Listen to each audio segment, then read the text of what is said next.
In our last episode, we ran through a scenario of what our favorite movie perhaps would be.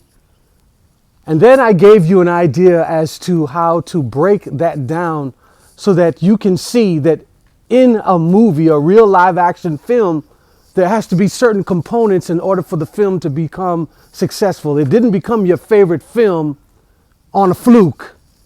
And that you are to apply those same lessons that the movie producing or production company applied into the film into your life.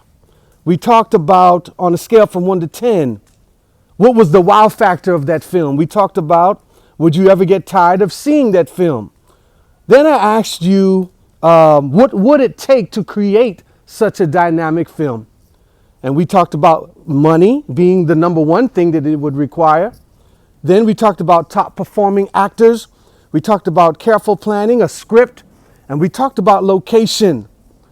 And then we flipped it and we began to express, I began to express to you that you are filming the movie of your life. And I want you to understand that. I'm going to go through that one more time because I want you to have this driven in your conscience. The number one film that you are involved in producing is the film of your life.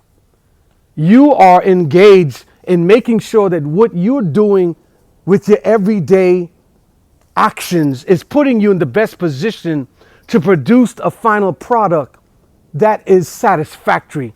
And as wounded men and women, we often don't put our efforts into making our lives, this production of our lives, the best production it possibly could be. I told you that you're going to need money, just as the production, Hollywood films, would need money to produce their film. In order to produce the best version of you, you're going to need a full-time job. Not sitting around smoking and drinking all day, not just chilling out on the block with the fellas or hanging out at the mall with the girls. You've got to get yourself in gear. Many of us are in our 30s, 40s, some of us in our 50s and 60s, and yet we have not focused ourselves on that number one person in our lives, which is us. As wounded people, we excuse our lack of focus on the fact that we went through things or that people mistreated us, but that's not going to cut it. You're going to need some money and you're going to need a savings. You are the top performing actor in this film of your life, and you're going to need to put yourself in a position to where you succeed. Others around you are focused on themselves. Why is it that you are not focused on you? That is what I'm trying to drive home to you.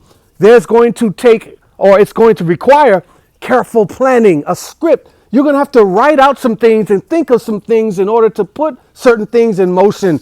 Don't think that the world is just going to fall in your lap or that the day is going to unfold magically as you wish that it would, simply because you thought a couple of things out once or twice. You've got to put in action, and then you've got to sit down and plan for yourself how your life is going to go and how you're going to achieve certain things. Wounded, broken people usually just let life take control and allow things to happen rather than taking the reins, taking control and making things happen. Careful planning, a script. You need something to focus you. What is your goal? What is your purpose? What are you living for? Then you're going to understand that the location of the film of your life has everything to do with the success of it. And what do I mean? Some of us are in the wrong places as wounded, broken people, hanging with the wrong people. Some of us are not in the right places, hanging with the right people. Some of us refuse to do what is necessary for us to get over our addictions. We refuse to do what it takes to get over these psychological and emotional problems that we have. We figure that it'll all happen while smoking the blunt, or it'll all happen and come together while drinking the bottle. No, that's not how this works.